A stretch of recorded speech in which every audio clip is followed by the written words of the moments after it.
story you are about to see is true. The names have been changed to protect the innocent.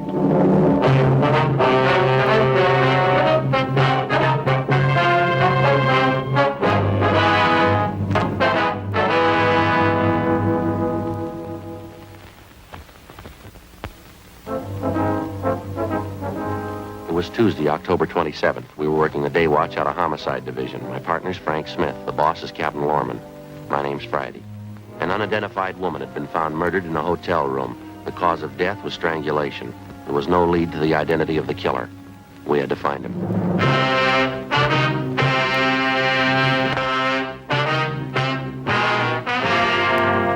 Well, this is all of it. You find anything we can get a lead out of?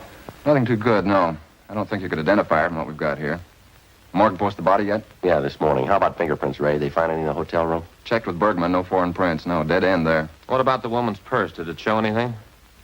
No chance. You can see this fabric here. File. Won't take a print. Contents of the purse, usual stuff. Mm-hmm. Comb. Lipstick. Keychain, one key on it. Half package of chewing gum. Coin purse with a dime and 2 nickels in it. That's all of it. According to the room clerk at the hotel, she had a wallet with her when she checked in there. No sign of that, huh? No sign of it in the hotel room either. Checked everything. Is that the only piece of jewelry found on the body, that wedding ring there? Yeah. It's a cheap ring. No markings on it. No way of tracing it. About the only thing I can tell you, she was pretty well dressed. That's an expensive bag there. Sure not a cheap dress either. Same for a coat and shoes. They cost money, too. How about labels on any of that stuff, Ray? Yeah, Joe. There's one on the coat here. You can see it right here. Benwith Department Store, Los Angeles. Coat's fairly new. They might be able to give you something on it. Yeah, maybe. The people at the hotel. Did you get anything there? Well, it could have been a little better. Woman checked in last night around 8 o'clock. She registered as John Ross and wife, L.A. Anyone see the man with her? No, nobody.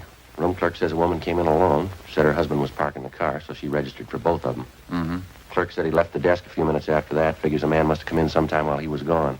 Nobody on duty at the desk after midnight. Could have left the hotel at any time after that without being seen. She registered at 8 p.m. Coroner said she died about 10:30. You're not even sure there was a man with her, are you? Yeah, the woman who was next door to the murder room. She told us she heard a man and woman arguing. That was about 10 o'clock. Said it got pretty loud. No idea who the woman really was, huh? I don't suppose that John Ross and wife business means anything. That's pretty doubtful, Ray. About all we got to go on is the physical description from the coroner. She was a small woman, 5'1", 91¼ pounds, brown hair, blue eyes, about 31 to 32 years old. We got her prints off to Washington. You got any ideas? Well, it might be a psycho killer. How do you figure? Well, the coroner's report listed strangulation as the cause of death. Yeah. Whoever did it made sure. Her neck was broken.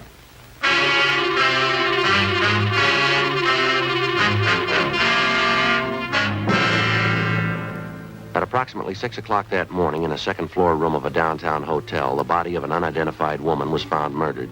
Preliminary investigation failed to reveal the true identity of the victim or the killer. As far as physical evidence was concerned, there wasn't much to go on. The deep bruises on her neck and throat, along with the crushed vertebrae at the base of her skull, indicated a savage attack. 1:55 p.m. Through the label on the dead woman's coat, we traced the garment to the department store where it had been purchased, but they had no record on it. It was a cash purchase, and the salesgirl couldn't remember the customer. Investigation during the next 2 days failed to turn up any leads. We showed a morgue picture of the victim to bartenders, waitresses, parking lot attendants in the vicinity of the hotel.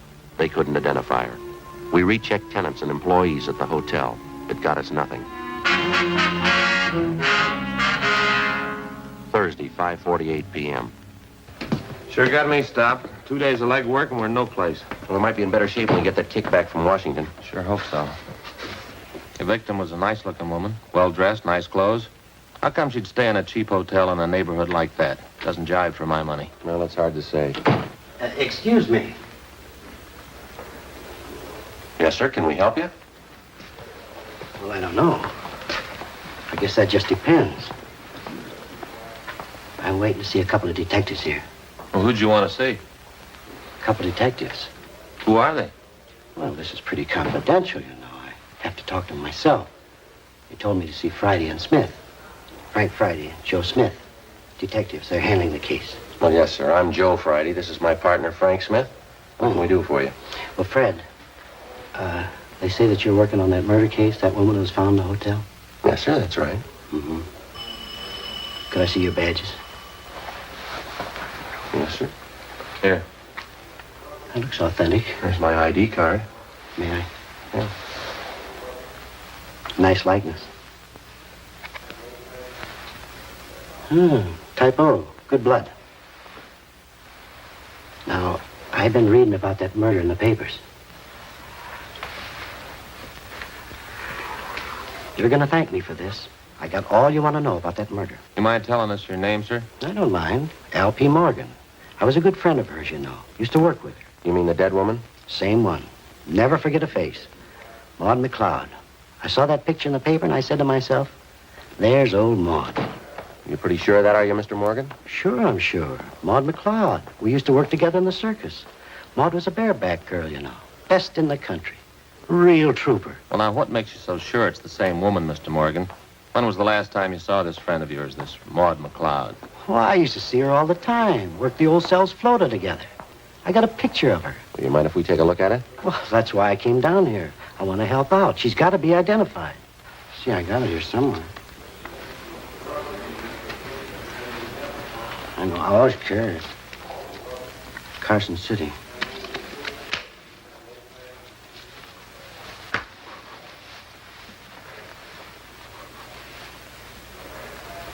I know. Oh, here it is. It's Maud in her circus costume. Awful pretty.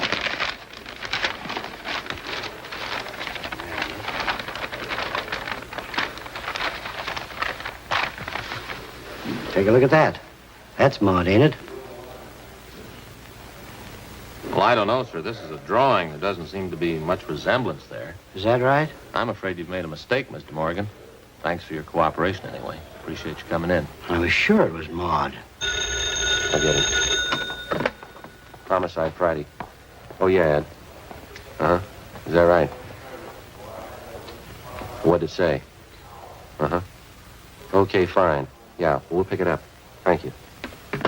Anything? Communications. They just got the kickback from Washington on the dead woman's fingerprints. Any luck? Yeah, they got her identified. Worked in an aircraft plant during the war. Her name's Doris Frazier. I can't help but think you fellas are missing the bet. I know that dead woman. Oh, no, sir. She's already been identified, Mr. Morgan. We know who she is. Her name's Doris Frazier. That's so. Yes, sir. That's right. Well, what do you know about that? Old Maud. She went and changed her name.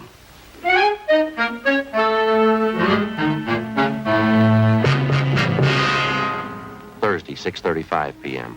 Frank and I went down the hall to communications and got a copy of the kickback from Washington.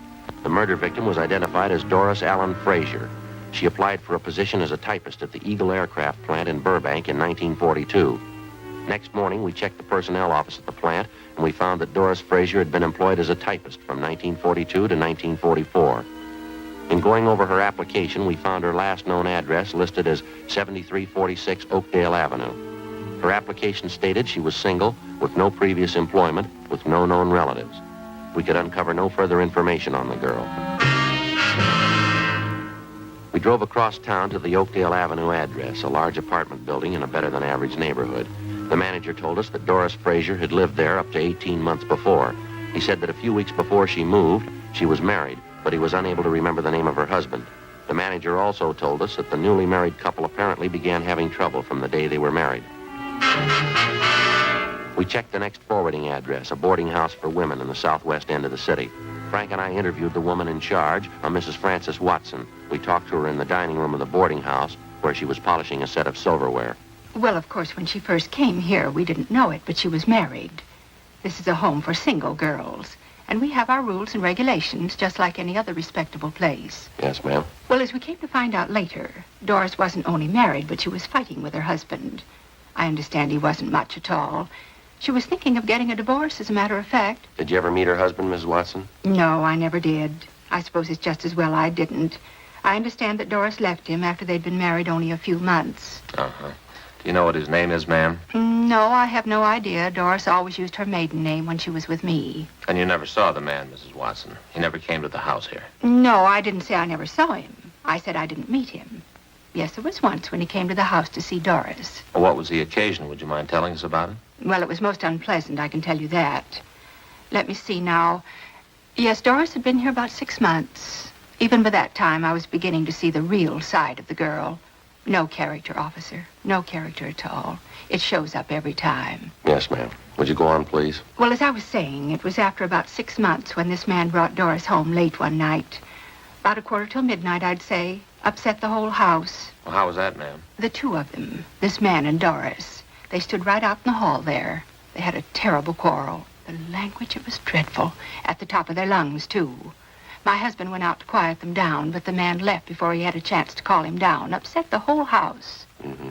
This man that the Fraser woman was arguing with, you sure it was her husband? Well, as sure as I can be. That's what Doris told me, anyway, the day after. I called her in and told her I just couldn't tolerate behavior like that.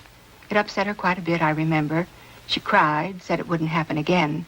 That's when she told me she was trying to get a divorce. Was that what the big argument was about, would you know? Yes, she said she wanted the divorce. Her husband didn't. He wanted her back with him. Certainly is sad the way some people mix up their lives. Yes, ma'am.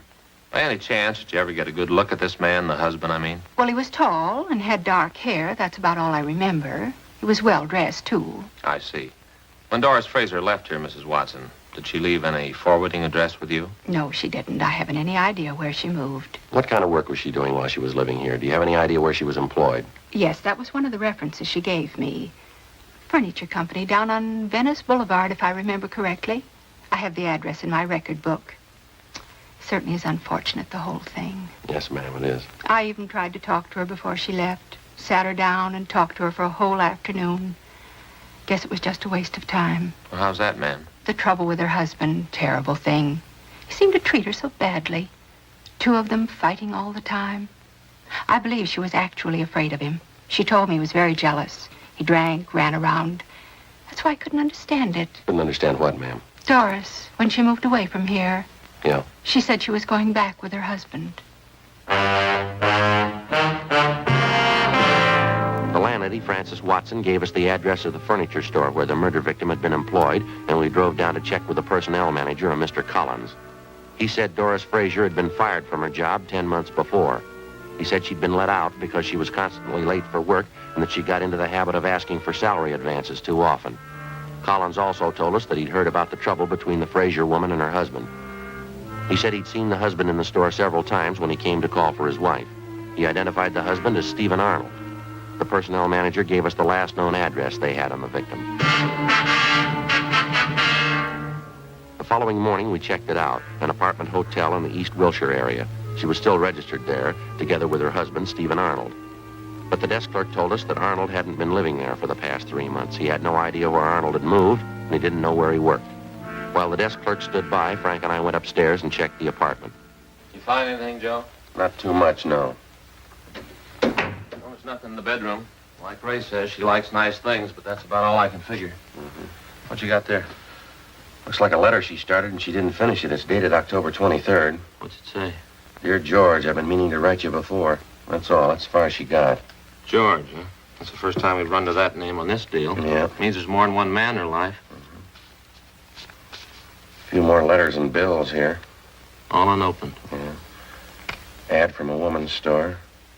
Another ad, telephone bill, postcard. Here's one postmarked Santa Monica. Check the name of that return. Yeah. Stephen Arnold.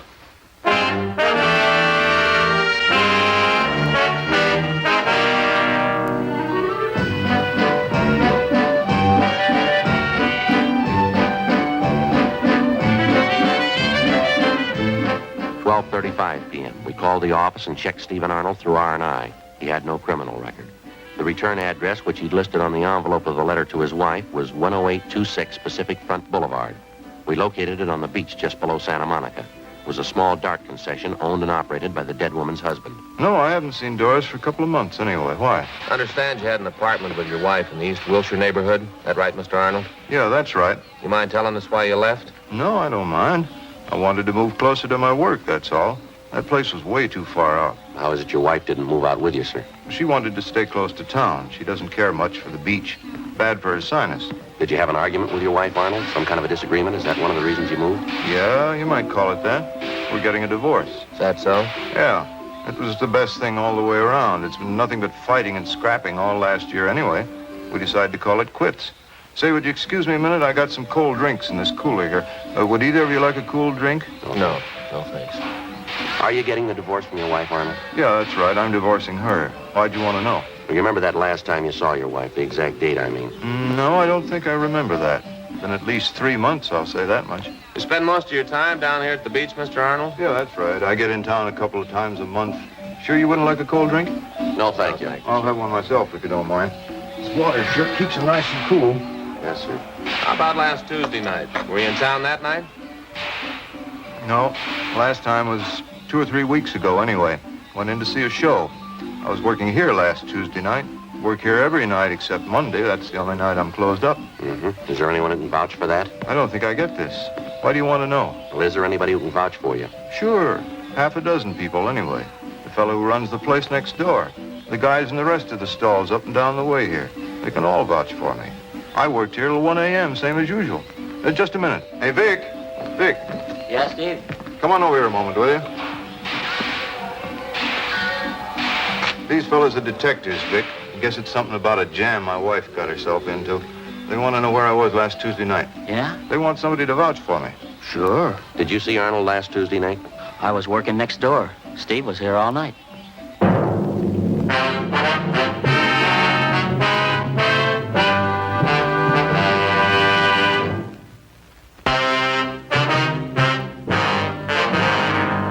Saturday, October 31st, 2 p.m. Frank and I checked with a dozen different concession operators in the neighborhood of Stephen Arnold's place. They all corroborated the fact that on the night his wife had met her death in a downtown hotel, Arnold had been working at his stand until 1 a.m. Despite all the previous indications that he might have been responsible for the murder of his wife, we had to eliminate him as a possible suspect. 2:20 p.m. On the way back into town, we stopped by the apartment hotel where Doris Frazier was living at the time of her murder. After checking further with tenants and with the help in the building, we found out that the victim had been in the habit of eating most of her meals at restaurants in the immediate neighborhood. After some 2 hours and 6 restaurants later, we found a small coffee shop 4 blocks from the apartment building where one of the waitresses identified Doris Frazier's picture. Yeah, that's her, officer. Terrible picture, though. She looks so much older. About how often would you say Miss Frazier came in here, ma'am? Oh, 3 or 4 times a week, I'd say. The bus stop is right out there on the corner. She'd usually have breakfast and then grab the bus and go to work. Some nights coming home from work, she'd stop here for dinner. Nice girl. Quiet. Did you get to know her at all, miss? I mean, do you happen to know any of her friends in the neighborhood? No, as I say, she was a quiet person, not very talkative. Usually read while she was eating. A magazine or a book. Did she ever come in here with anyone else, would you know? Oh, yes, quite a few times. She seemed to have the boyfriends. Of course, she was attractive. Small, you know, but real cute looking. Mm-hmm. Do you happen to know any of these men? No, I'm sorry, I don't. Any one of them in particular that she came in with very often? Let's see. I think there was one. He was dark, well-dressed, kind of tall, good-looking. They usually came in together for breakfast. How long ago was this, miss? Would you recall? Oh, I'd say up till a couple of weeks ago. I usually waited on them in the morning. That's how I happen to remember. I see. Did you ever happen to hear this man's name? Let me see. George. I think that was it, yeah. Would you happen to know if he lives in the neighborhood? No, I'm sorry, I don't. Has this man been in here during the past week, do you know? Yes, he has. He came in for breakfast What day was that? this morning. Before we left the coffee shop, we questioned the cashier who came up with the information that the man known as George usually left his car parked at the service station across the street. We left our card and asked the cashier to call us in case the suspect returned. At the service station, they also remembered the man known as George, but they told us that he hadn't been in for the past 2 weeks. They'd done some work on his car for him in the past, so they had a record of his license number. We called our DMV and found that the car was registered to a Carl Lucy in East Hollywood. 4:30 p.m. We drove out and interviewed Lucy at his home, but he came nowhere near the description of the suspect. He told us that he had purchased the car 6 weeks before from a man known as George Crane. He described Crane as tall, dark, and well-dressed. From the bill of sale, we got Crane's address, a motel on East Manchester. The manager there told us that George Crane had moved a week before. He said that Crane had left no forwarding address, but he did remember where he worked. He gave us the name of the aircraft company in the San Fernando Valley. We called their personnel office, but they were closed for the day.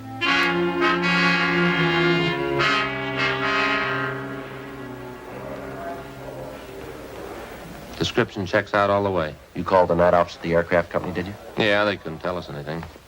Gave us the home number of the personnel manager. Well, he's got a record. I got the package on him here. Yeah. Nothing very heavy. Drunk charge 2 years ago, another one last year. Disorderly conduct, resisting arrest. That's about all. I'll get it. Homicide, Friday.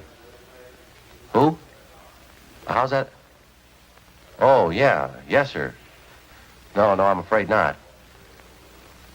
Well, we sure. Certainly. Yes, we are. Yes, sir.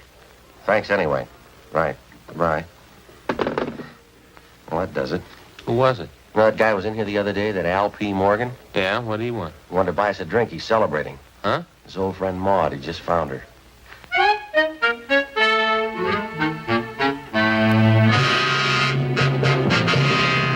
Sunday, November 1st, 8 a.m. We got in touch with the manager of the personnel department of the aircraft company at his home. He said that he'd checked the files for us. 8:42 a.m. He called back to tell us that George Crane was employed as a maintenance man in the electrical department, that he'd been working for the company for the past 5 years, and that he had a good employment record. He told us he was on the day shift, and that he was scheduled to report for work in the generator room at 8 o'clock that morning.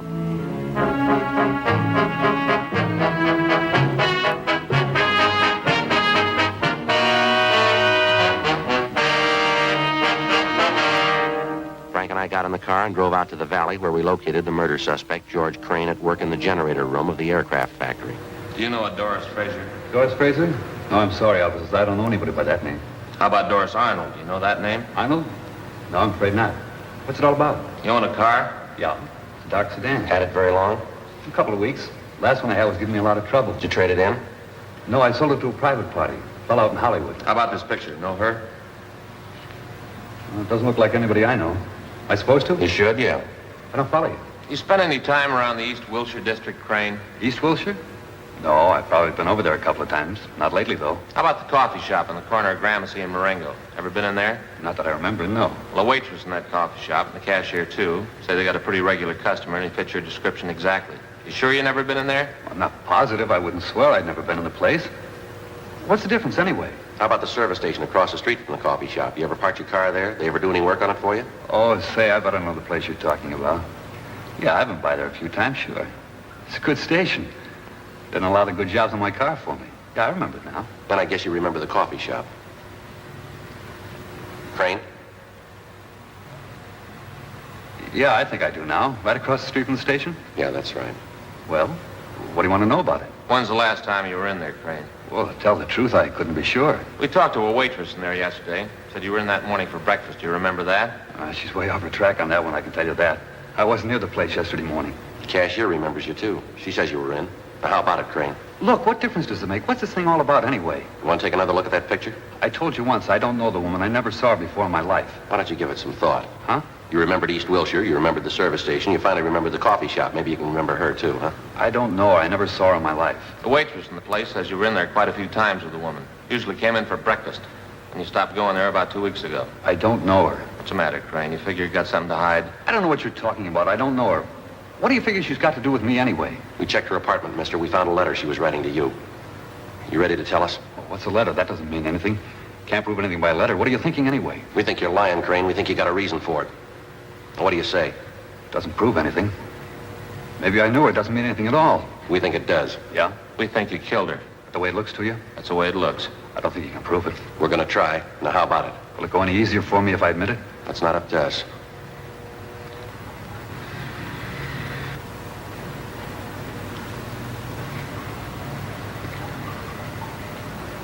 I don't know why I did it.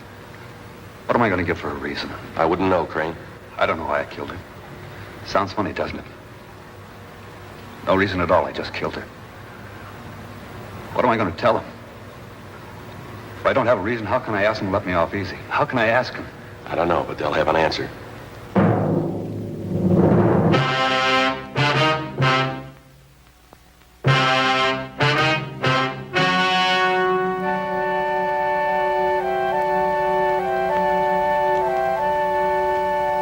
February 8th, trial was held in Department 89, Superior Court of the State of California, in and for the County of Los Angeles. In a moment, the results of that trial.